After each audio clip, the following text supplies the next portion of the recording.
పురాతన భారతీయ విజ్ఞాన శాస్త్రాలపై పరిశోధనలు. రచన పూర్ణ విద్యానిధి ప్రతిభా శిరోమణి బ్రహ్మశ్రీ కుప్ప వెంకటకృష్ణమూర్తి గారు. పురాతన భారతీయం అనగానే వేదమో పురాణమో సాహిత్యమో మహా అయితే వైద్యమో గుర్తొస్తుందేమో కానీ విజ్ఞాన శాస్త్రం ఎవ్వరికీ గుర్తురాదు. ఒకవేళ ఎవరైనా పాత పండితులు పాత సాహిత్యంలోంచి ఒకటో రెండో వైజ్ఞానిక విషయాలను ఉటంకించి చూపిస్తే ఆనాటి వారికి ఏదో కొద్దిగా విజ్ఞాన విషయాలు తెలిసేమో కానీ విజ్ఞాన శాస్త్రాన్ని శాఖలు శాఖలుగా విభజించి అధ్యయనం చేశారంటే నమ్మలేమనిపిస్తుంది ఈనాటి యువతరానికి. కానీ చరిత్ర లోతులు తవ్వుతున్న కొద్దీ వేలకు వేల సంవత్సరాల వెనక ఈనాటి మన విజ్ఞాన శాస్త్రం కన్నా విభిన్నమైన మార్గంలో మానవుడు ఎన్నెన్నో చిత్ర విచిత్ర కార్యాలు సాధించిన దాఖలాలు అక్కడక్కడ తగులుతూ ఉంటాయి. చైనాలో, ఈజిప్టులో, గ్రీకులో కనిపించే దాఖలాల గురించి పట్టించుకునేవారు కొందరైనా ఉన్నారు. భారత ఉపఖండంలో అంతకన్నా వేల వేల సంవత్సరాల వెనుక అంతకన్నా ఆశ్చర్యకరమైన విజ్ఞాన శాఖా వికాసాలు సూర్యకిరణాలలాగా పుంఖానుపుంఖాలుగా వెళ్ళి విరిసి ఉల్లసిల్లిన సాక్ష్యాలు మన చుట్టూత మిణుగురులాగా మెరుస్తూనే ఉన్నా మనం వాటిని పట్టించుకోవటం లేదు. ఎక్కడో సింధు లోయల్లో హరప్ప మొహంజదారో నాగరికతల గురించి 4 మాటలు విని మురిసిపోవలసిన గతి మనకు లేదు. మన దేశంలో ప్రతి నదీ తీరాన, ప్రతి పర్వత ప్రాంతాన, ప్రతి రాష్ట్రాన విజ్ఞాన విభాకరులు వెలుగులీనిన దాఖలాలు ఈనాటికి మన చుట్టూ ఉన్నాయి. ఉంటే చరిత్రకారులు ఎందుకు చెప్పరు? ఇది సూటి ప్రశ్న. దీనికి సమాధానంగా వివరంగా చెప్పుకుందాం. ఇటీవలి శతాబ్దులలో మనకు చరిత్రాధ్యయనం చేయవలసిన తీరుతెన్నులను నేర్పిన చరిత్రకారులు పాశ్చాత్యులు. వారే వేరే పని మీద ఇక్కడికి వచ్చి ఆ పనిలో భాగంగా ఇక్కడి చరిత్రను అన్వేషించారు. వాళ్ళు అన్వేషణ ప్రారంభించే నాటికే ఇక్కడి పరిస్థితి పరపాలిన పంకంలో కూరుకుపోయి అంధవిశ్వాసాల దిగ్బంధాలలో చిక్కులు పడిపోయి చిందరవందరగా ఉంది. ఆ చిక్కులను విడదీయవచ్చు, దారాలను సరిచేయవచ్చు, అల్లికలను గుర్తించవచ్చు. దానికి తగిన ప్రజ్ఞ గల పండితులు అప్పటికే పుష్కలంగా ఉన్నారు. కానీ ఆనాటి పాశ్చాత్యులకు ఆ పని తమ పనిలో భాగం కాదు. అందువల్ల వారు ఆ పండితులను, ఆ పద్ధతులను ఏకమొత్తంగా తిరస్కరించి తమకు కావలసిన రీతిలో, తమకు కావలసిన దిశలో, తమకు కావలసిన లక్ష్యం కోసం తమ అన్వేషణ కొనసాగించారు. పాశ్చాత్య చరిత్రకారుల నిర్ణయాలు ఆ అన్వేషణ ప్రకారం వేదాలలో సంహితల కాలం 5000 బీసీకి లోపు, వాటిలోనే బ్రాహ్మణాల కాలం 1200 బీసీ నుంచి 500 బీసీకి లోపు. రెండవది, సంహితలకు బ్రాహ్మణాలకు మధ్య 900 బీసీ ప్రాంతంలో కల్పసూత్రాలు. 3 పురాణాలు బ్రాహ్మణాలు ఇంచుమించు ఒకే కాలం. 4 స్మృతులు 600 బీసీ నుంచి 900 ఏడీ వరకు. 5 మహాభారత రచన మాత్రం బ్రాహ్మణ రచనల ప్రథమ కాలంలో 1200 బీసీ ప్రాంతంలోనే. కానీ కొందరు పాశ్చాత్య చరిత్రకారులే దీనికి ఎదురు తిరిగి మహాభారతం 3100 బీసీ ప్రాంతంది అయి తీరాలన్నారు. 6 రామాయణం మాత్రం భారతం తరువాత 800 900 బీసీ ప్రాంతం అని అనేక విషయాల్లో అభిప్రాయ భేదాలు ఉన్నప్పటికీ స్థూలంగా ఇవి పాశ్చాత్య చరిత్రకారుల అభిప్రాయాలు. భారతీయ చరిత్ర నిర్మాణ పద్ధతులు దీనికి భిన్నంగా భారతీయులకు సొంతమైన చరిత్ర నిర్మాణ ప్రక్రియ ఒకటి ఉంది. అది మధ్యయుగాలలో పరిపాలన కాలుష్యం వల్ల కొంత చెదరిపోయినప్పటికీ దాని మూల సూత్రాలు విస్పష్టంగా మనకు తెలుసు. దానిలోని ప్రధాన అంశాలు: 1 నక్షత్ర విజ్ఞానం, 2 భవిష్య విజ్ఞానం, 3 కాలమానపు ఆవృత్తి సిద్ధాంతం వగైరాలు. మన గ్రంథాలలో అనేక చోట్ల ఖగోళంలోని సుదూర నక్షత్రాల సన్నివేశాలను నిర్దిష్టంగా పేర్కొనటం కనపడుతుంది. ఆ నక్షత్ర స్థితిని బట్టి వేల సంవత్సరాల చరిత్రాంశాలను నిస్సంశయంగా నిశ్చయించే విధానాలు మన దగ్గర ఉన్నాయి. అయితే కాలమానం ఎప్పుడు పునరావృతం అవుతూ ఉంటుంది కనుక ఏ సన్నివేశం ఏ ఆవృత్తిలో నిర్ణయించటం అనేది ఒక పెద్ద సమస్య. ఉదాహరణకు వసంత విషువ బిందువు అప్రదక్షిణంగా సంచారం చేస్తూ ఉంటుంది. ఇది 1 డిగ్రీ కదలటానికి 72 సంవత్సరాలు పడుతుంది. అంటే ఒక నక్షత్రం నుంచి మరో నక్షత్రంలోకి మారటానికి 960 సంవత్సరాలు పడుతుంది. ఈ లెక్కలను ఈనాటి విజ్ఞాన శాస్త్రం కూడా అంగీకరిస్తోంది. ఇలాంటి విషువ బిందువు భరణి నక్షత్రంలో 10వ డిగ్రీలో ఉన్నట్టు వేదాంగ జ్యోతిషం అనే గ్రంథంలో ప్రసక్తి ఉంది. దాన్ని బట్టి లెక్కలు గడితే ఆ గ్రంథం క్రీస్తుపూర్వం 1200 ప్రాంతానిదని నిశ్చయమవుతోంది. అంటే మనకు సన్నిహిత భూతకాలంలో ఆ సన్నివేశం 3000 సంవత్సరాల ప్రాంతానికి వచ్చింది. అదే విషువ బిందువు మరొక ఆవృత్తికి ముందు అదే భరణి నక్షత్రంలో ఉండి తీరుతుంది. అది కొన్ని లక్షల సంవత్సరాల వెనుకటి కాలమై ఉంటుంది. మన ప్రస్తుత సన్నివేశ కాలాన్ని 1000 సంవత్సరాల వెనుకటిదిగా భావించాలా? లక్షల సంవత్సరాల వెనుకటిదిగా భావించాలా? పాశ్చాత్య చరిత్రకారులు ఖగోళ పరిజ్ఞానాన్ని సాక్ష్యంగా స్వీకరించటానికి మానసికంగా జంకుతారు. కారణమేమంటే దాన్ని ఒప్పుకుంటే 1000 లక్షల సంవత్సరాల వెనుక మానవ అస్తిత్వాన్ని, సంస్కృతి అస్తిత్వాన్ని, విజ్ఞాన అస్తిత్వాన్ని అంగీకరించవలసి వస్తుంది. అది వారికి మింగుడు పడని విషయం. లోహ యుగానికి రాతి యుగానికి వెనుక సంస్కృతి వికాసం ఉండేది అంటే వారి తర్కానికి అతకదు. తరంగనాదం. కానీ మనకు సత్యాన్వేషణలో అభిరుచులకు విశ్వాసాలకు ప్రమేయం లేదు. మనది తరంగవాదం. అంటే సృష్టి ప్రళయాలు తరంగాలలాగా మళ్ళీ మళ్ళీ ఆవృత్తమవుతూ ఉంటాయని మనం గుర్తించాం. యోగ వాసిష్టంలో ఒక చోట ఈ మాట విస్పష్టంగా ఉంది. శ్లోకం: పరమార్థాంబుధౌ స్పారే రామసర్గ తరంగకాః భూయో భూయోనువర్తంతే త ఏవాన్యే చ భూరిశః. తాత్పర్యం: రామ, పరమార్థ సత్యం అనే సముద్రంలో సృష్టులు అనే తరంగాలు ఒక్కదాని వెనుక మరొకటి మళ్ళీ మళ్ళీ వస్తూ ఉంటాయి. వచ్చినవే మళ్ళీ వస్తూ ఉంటాయి. కొంచెం తేడాగా కొత్తవి వస్తూ ఉంటాయి. ఈ సిద్ధాంతాన్ని నమ్మవచ్చునా? ఎప్పుడో ఎందుకు? ఈనాటి పరిస్థితిని పరిశీలిద్దాం.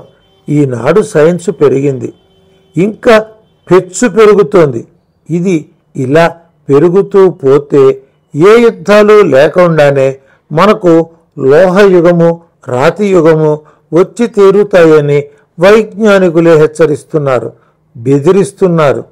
యుఎన్ఓ వారు ఈ మధ్య గ్లోబల్ వార్మింగ్ రిపోర్ట్ అని ఒక నివేదికను ప్రకటించారు.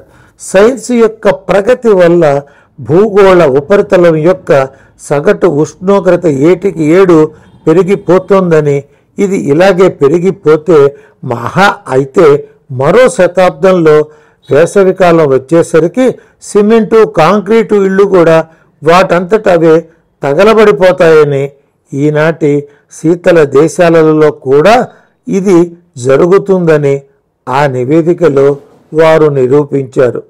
ఈ చెడు రోజును వాయిదా వేసుకుంటూ రావాలని మానవ జాతి కొంత కృషి చేస్తుంది. కానీ సహజంగానే నిజాయితీ లోపించిన ఈనాటి సమాజం చేసే కృషి దీర్ఘకాల ఫలితాలను ఇవ్వటం కష్టం. ఈలోగా ప్రకృతి కొంత సవరణ చేసుకోగా ఆ చెడు రోజు మరింత దూరానికి జరుగుతుంది. అయినా మానవుడు తన విజ్ఞాన కాలుష్యం ఆపడు. కనుక యుఎన్ఓ వారి హెచ్చరిక ఏదో ఒక నాటికి నిజమవుతుంది. ఆ నాటికి నరజాతి నిలువ నీడ లేనిదై వానర జాతిగా మారిపోతుంది. కానీ ప్రకృతి వికాస ప్రక్రియ అక్కడితో ఆగిపోదు. మళ్ళీ మానవ జాతి చిగురించి సంస్కృతి వికసిస్తుంది. ఈ దశలో డార్విన్ సిద్ధాంతం పనిచేస్తుంది. సూక్ష్మ శరీరధారులు. అయితే నవీన విజ్ఞానం చూడటానికి నిరాకరిస్తున్న విజ్ఞాన రహస్యం ఇక్కడ ఒకటి ఉంది. ఈ లయ ప్రక్రియను, ఆపై సృష్టి ప్రక్రియను కూడా పర్యవేక్షించి నిర్వహించే దేహాతీతులైన ఉత్తమ జీవులు కొందరున్నారు. వారే సూక్ష్మదేహదారులైన మహర్షులు, పరమర్షులు. వారు విజ్ఞాన స్రవంతిని, సంస్కృతి స్రవంతిని పై సృష్టి తరాలకు అందిస్తూ ఉంటారు. హిరోషిమా నాగసాకీలలో అణుబాంబులు పేల్చినప్పుడు లక్షల మంది మరణించగా ఎలా బతికారో అంతుబట్టకుండా అక్కడొకడు బతికాడు. అలాగే అవాంతర ప్రళయ సన్నివేశాలలో కూడా ఈ సువిశాల భూతలం మీద ఏమోలో ఉత్తమ మానవులు అక్కడక్కడ మిగులుతారు. సూక్ష్మ శరీరధారులైన పరమర్షులు. వీరిని సంయోజన పరచి వీరి ద్వారా ఆయా కాలాలకు పురోగతి ప్రదాలైన సమున్నత ఆలోచనలను ఆయా సమాజాలకు అందిస్తూ మానవతా వికాస వేగాన్ని పెంచుతూ ఉంటారు. ఇలాంటి సన్నివేశాలలో డార్విన్కు లింకులు దొరకవచ్చు. డార్విన్ సిద్ధాంతం మీద మాత్రమే ఆధారపడి ఆలోచించేవారు. వానరుడి నుంచి అల్ప నరుడు, వాడి నుంచి క్రమంగా ఉత్తమ మానవుడు వికసిస్తున్నారని భావిస్తూ ఉంటారు. డార్విన్కు అందని లింకుల ద్వారా దేహాతీత పరమ ఋషుల ఉనికిని గుర్తించిన విజ్ఞానవేత్తలు పురుషోత్తముడైన భగవంతుడి నుంచి ఉత్తమ మానవుడు ఆవిర్భవించాడని, అక్కడి నుంచి క్రమంగా అల్ప మానవత్వానికి దిగజారి ప్రళయంలోకి ప్రవేశిస్తున్నాడని, ఆ తరువాత క్రమ వికాసంలో మళ్ళీ ఉత్తమత్వానికి కృషి చేస్తున్నాడని గుర్తిస్తున్నారు. ఇదే భారతీయుల సృష్టిక్రమ. ఈ విషయాలను అర్థం చేసుకున్నప్పుడు మన చరిత్రను మనం అధ్యయనం చేసే తీరు మారవలసి ఉంది.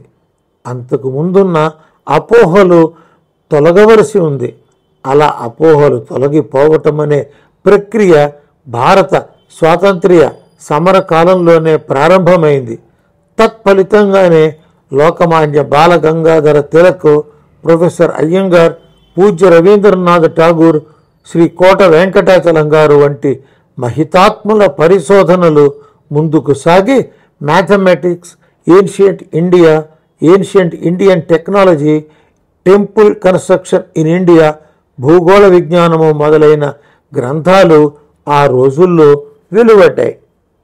1947లో స్వాతంత్రం సిద్ధించిన తరువాత దేశభక్తి పొంగు తగ్గటం వల్ల ఈ రకమైన పరిశోధనా సరళి మన దేశంలో మళ్ళీ వెనుకంజ వేసింది.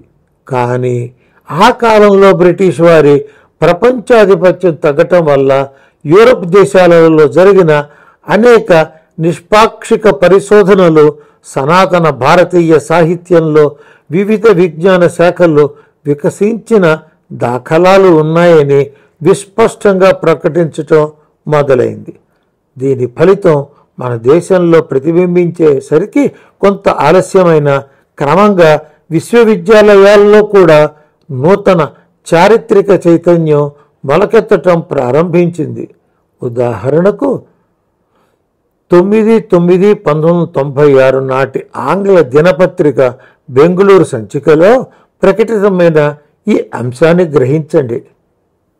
బళ్ళారిలోని వీరశివ కాలేజీ వారి స్వర్ణోత్సవాల సందర్భంగా చరిత్ర రచన దృక్కోణాల మార్పు అనే అంశంపై ఏర్పాటైన సెమినార్లో ప్రసంగిస్తూ న్యూఢిల్లీకి చెందిన Indian council of historical research సంస్థ చైర్మన్ డాక్టర్ ఎస్ సత్తార్ భారతదేశ చరిత్ర నిర్మాణం గురించి అనేక విప్లవాత్మక సత్యాలను బహిరంగపరిచారు. చరిత్ర పరిశోధనలలో దృక్పథం మారుతోంది అంటూ బ్రిటిష్ చరిత్రకారులు వ్రాసినదంతా వేద సమ్మితమే అని భావించి వారు చూపిన సాక్ష్యం సరైనదా కాదా అని పరిశీలించకుండా వారు చెప్పినదే చరిత్రగా అంగీకరించి దానినే తిరిగి వల్లించి దానినే తిరిగి బోధించే అభ్యాసం క్రమంగా తగ్గుతోందని, ఇంకా తగ్గాలని ఆయన అన్నారు. ఈనాటి చరిత్రకారులు మన దేశ చరిత్రను తిరిగి వ్రాయవలసిన ఆవశ్యకత ఉందని, అందుకోసం పూర్వపు సాక్ష్యాలను పునఃపరిశీలించాలని ఆయన పిలుపునిచ్చారు. ఈ సందర్భంగా ఆయన మరింత వివరణ ఇస్తూ మన పురాణాలు ఒక అపూర్వ శైలిలో చరిత్రను రచించాయని, నవీన చరిత్రకారులు ఈనాడు కొత్త కొత్త ఊహల కోసం పురాణాల వంక చూపులు సారిస్తున్నారని అన్నారు. పురాణాలే గాక మన దేశంలోని అనేక కావ్య నాటకాలు కూడా మనకు చరిత్రను గురించిన సత్యాలు అందిస్తున్నాయని చెబుతూ ఆయన కల్హణుని రాజతరంగిణి,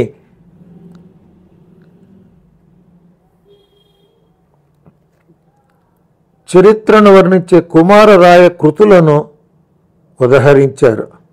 అంతేకాక బసవన్న వంటి అనేక మంది సంఘ సంస్కర్తల రచనల్లో ఆనాటి సాంఘిక పరిస్థితులు స్పష్టంగా వ్యక్తమవుతున్నాయన్నారు. ఈ రకమైన ఆలోచనలు పరిశోధనలుగా క్రియారూపం దాలుస్తున్న కొద్దీ మన దేశపు మారుమూల ప్రాంతాలలో చెల్లాచెదురుగా పడి ఉన్న వివిధ వైజ్ఞానిక తాళపత్ర గ్రంథాల మీద దృష్టి పడ్డది. ఆ గ్రంథాల పరిశీలనల వల్ల, వాటిలో ఉన్న ఉటంకింపుల వల్ల ఆనాటి కాలంలో వివిధ విజ్ఞాన శాఖలకు సంబంధించిన వేలాది గ్రంథాలు సజీవంగా ఉండేవని, మన దౌర్భాగ్యం వల్ల వాటిలో చాలా భాగం కాలజ్వాలల్లో బూడిదైపోయినాయని అర్థమైంది. ఈ అవగాహన పెరిగిన కొద్దీ భారతదేశంలోని పలు ప్రాంతాలలో ఆయా పురాతన విజ్ఞాన శాఖలు పునరుజ్జీవనం కోసం ప్రయత్నాలు ప్రారంభమైనాయి. అయితే ఈనాటి విజ్ఞాన శాస్త్ర విభజన ఈనాటి మాదిరిగా లేదని, ఆనాటి ప్రక్రియ ప్రకృతికి మరింత సన్నిహితంగా, మరింత మైత్రీపరంగా, మరింత అనుప్రయోగ సమర్థంగా ఉండేవని విశదమైంది. ఈ పరిశోధనలు దేశభక్తి దృష్టితో కాక ప్రకృతి విరోధ పరిపూర్ణమైన ఆధునిక విజ్ఞానానికి ప్రత్యామ్నాయంగా ప్రకృతి మైత్రి సంపన్నమైన సనాతన విజ్ఞానాన్ని ఈనాటి మానవ జాతికి అందించాలనే ఉన్నత దృష్టితో జరిగే విశేష మానవ సేవా కార్యక్రమాలనే విషయాన్ని గుర్తించి విజ్ఞానాభిమానులు ఈ ప్రక్రియకు సంపూర్ణ సహకారం అందించవలసిన ఆవశ్యకత ఎంతైనా ఉన్నది.